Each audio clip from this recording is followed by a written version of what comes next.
ہمارے آس پاس جب کوئی شخص بیمار ہوتا ہے نا، تو اس کو دم کرنے کے لیے جو طریقہ کار نبی کریم صلی اللہ علیہ وسلم نے سکھایا وہ یہ کہ اپنے ہاتھوں میں کوئی بھی جو صورت یا دعا ہم پڑھ رہے ہیں تو وہ دعا پڑھیں، اور دعا پڑھ کے اس میں ہلکا سا تھوک یعنی پھونک مارنی ہے جو فوار کے ساتھ ہو، تھوک کے ساتھ ہو، اس طریقے سے، یعنی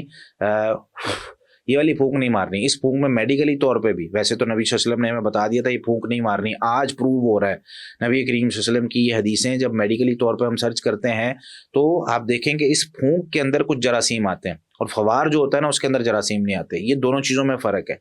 تو نبی کریم صلی اللہ علیہ وسلم نے اس طریقے سے پھونکنا جو ہے نا وہ ہمیں بتایا، اور دم کرنے کا۔ اور اگر کسی مریض پہ ہم دم کر رہے ہیں، ہمارے بچے بیمار ہیں، ہمارے گھر میں ہمارے والدین ہیں، کوئی دادا دادی ہیں، کوئی بھی بزرگ ہے، کسی بھی بیمار شخص کی تیمارداری کے لیے ہم جاتے ہیں، تو آخری 3 کل، اس کو معوذات کہا جاتا ہے، ٹھیک ہے۔ ویسے تو معوذتین آخری 2 کل کو کہا جاتا ہے، لیکن نام معوذات جب کہا جاتا ہے تو اس میں سورہ اخلاص بھی شامل ہوتی ہے۔ تو یہ 3 کل پڑھ کے اس بندے کو دم کرنا جو بیمار ہے، یہ حدیثوں میں ثابت ہے۔ صحیح بخاری میں 5016 نمبر روایت ہے، امی جان سیدہ عائشہ صدیقہ رضی اللہ تعالیٰ فرماتی ہیں کہ ان رسول اللہ صلی اللہ علیہ وسلم کان اذا اشتکا یقرأ علی نفسہ بالمعوذات وینفس۔ نبی کریم صلی اللہ علیہ وسلم جب بیمار ہوتے، آپ صلی اللہ علیہ وسلم کو کبھی بھی کوئی تکلیف یا کوئی جسم کے اندر کوئی درد ہوتا ہے یا کوئی بھی مسئلہ ہوتا، تو آپ صلی اللہ علیہ وسلم معوذات پڑھتے، آخری 3 کل پڑھتے، قل هو اللہ احد، قل اعوذ برب الفلق، قل اعوذ برب الناس۔ یہ پوری 3 صورتیں پڑھنی ہیں۔ 3 صورتیں پڑھ کے وینفس، جس طرح میں نے کہا فوار کے ساتھ پھونک مارنی ہے، اور اپنے جسم پر جہاں تک ہاتھ پہنچتا ہے وہاں تک اس کو مل لینا ہے۔ فلما اشتد وجعه، جب نبی کریم صلی اللہ علیہ وسلم کی تکلیف زیادہ ہو گئی، ظاہر سی بات ہے کئی دفعہ انسان اتنا بیمار ہو جاتا ہے کہ وہ حرکت نہیں کر پا رہا، جس طرح آپ صلی اللہ علیہ وسلم اپنی آخری عمر میں ہو گئے تھے، تو کنت اقرأ علیہ، پھر میں پڑھتی تھی آپ صلی اللہ علیہ وسلم کے لیے یہ 3 صورتیں، وامسح بیدہ، پھر آپ صلی اللہ علیہ وسلم کے ہاتھوں کو میں خود اٹھاتی اور اس پر میں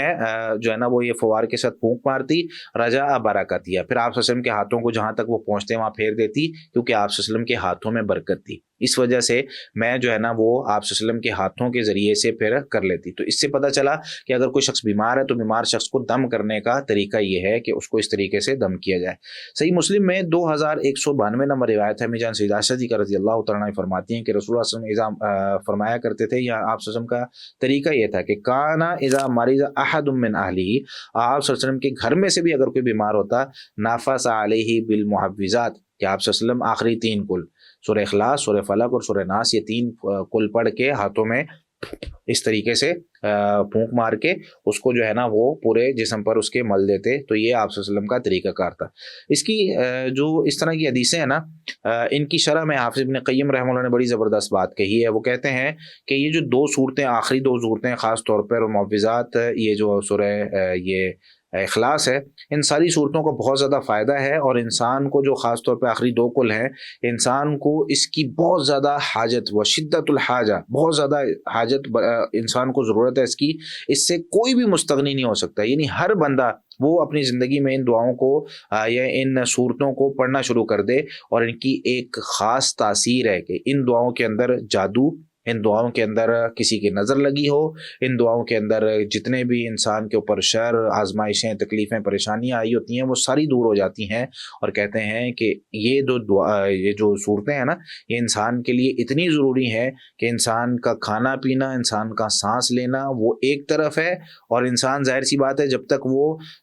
اپنے اس کا امیونٹی سسٹم اتنا مضبوط نہیں ہوگا کہ انسان جو ہے نا وہ لڑ سکے ان چیزوں سے، تو ظاہر سی بات ہے اس کا سانس لینا، کھانا پینا بھی متاثر ہوگا نا۔ انسان کچھ کھا ہی نہیں سک رہا، اس کا معدہ صحیح نہیں ہے، بیماریوں میں مبتلا ہے، تو یہ چیزیں اس کو بیماریوں سے نجات دے دیں گی۔ تو یہ صورتیں اس کے لیے سانس لینے سے بھی زیادہ ضروری ہیں۔ تو ان صورتوں کو اپنی زندگی میں لاگو کریں اور پڑھنا شروع کریں، اور جس کے پاس بھی تیمارداری کے لیے جائیں اس کو پڑھ کر یہ صورتیں دم کر دیں۔